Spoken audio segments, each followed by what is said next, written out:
پاکستان میں ایسے بہت پیرنٹس ہوں گے اس وقت جو یہ دیکھ بھی رہے ہوں گے اور جن کو پتہ بھی ہوگا لیکن وہ ڈینائل میں ہیں, اور وہ بیچارے بہت, آپ ایک طرح سے کہہ لیں ایک مشکل زندگی بھی اپنی گزار رہے ہیں, بچے بھی گزار رہے ہیں, پیرنٹس بھی گزار رہے ہیں. ان پیرنٹس کے لیے آپ کا کیا میسج ہوگا کہ کیا کرنا چاہیے ان کو, اور آپ کی طرف سے ان کے لیے ایک موٹیویشنل میسج یا جو بھی آپ کے مائنڈ میں ہے وہ آپ کیا کہنا چاہیں گے ان کو؟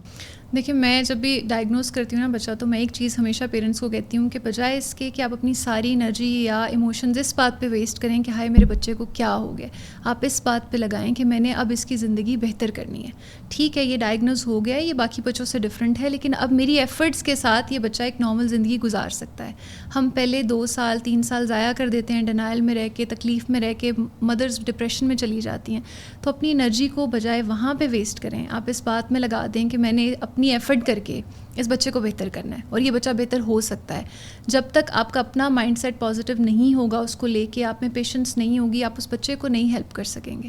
تو اس لیے بجائے اس کے کہ ہم ٹائم ویسٹ کریں, اوور تھنکنگ کریں, روئیں اور ٹائم اس بچے کا بھی ویسٹ کر دیں, ہم نے اس بات پہ ڈٹ جانا ہے کہ بس جتنی بھی ایفرٹ لگتی ہے, چاہے تھیراپی ہے یا میں نے گھر پہ اس کے ساتھ کام کرنا ہے, میں نے کسی بھی طرح اس بچے کو بہتر کرنا ہے. دوسری چیز سب سے امپورٹنٹ کہ جب ایک بچہ ڈائگنوز ہو جاتا ہے آٹزم میں یا کوئی اسپیشل چائلڈ, تو کوشش کریں کہ 3-4 سال تک اور بچہ پیدا نہ کریں. یہ بہت بڑا مسئلہ ہے کہ ایک بچہ ڈائگنوز ہو گیا, یہ تو جی نارمل نہیں ہے, چلو اگلا پیدا کر دیتے ہیں. تو وہ بیچارے کو جو ایکسٹرا ہیلپ ملنی تھی وہ اب کیسے ملے گی جب دوسرا آ جاتا ہے. تو وہ بیچ میں گیپ دینا بہت ضروری ہے کہ اس بچے پہ 3-4 سال اچھے لگا لیں, اس کو بہتر بنا دیں, پھر نیکسٹ پہ جائیں. تو یہ بہت امپورٹنٹ ہے. یہ آپ نے آپ کا میسج, آپ کی بات بالکل ٹھیک, لیکن جو آپ نے کہا کہ ایک بچہ اگر اس میں کوئی بھی ڈس آرڈر ہے تو آپ دوسرا پیدا نہ کریں فار دا نیکسٹ 4-5 ایئرس, یہ جو تھاٹ پروسیس یا ایک مسکنسیپشن ہے یا نہیں, آپ بتائیں گی کہ لوگ کہتے ہیں کہ اگر ایک بچہ آپ کا آٹسٹک ہے یا اس کو ڈاؤن سنڈروم ہے یا کوئی بھی پرابلم ہے, اب آپ کے جتنے بھی بچہ پیدا کریں گے سب کو یہ پرابلم ہوگا. Is it true? اس میں کوئی صداقت ہے؟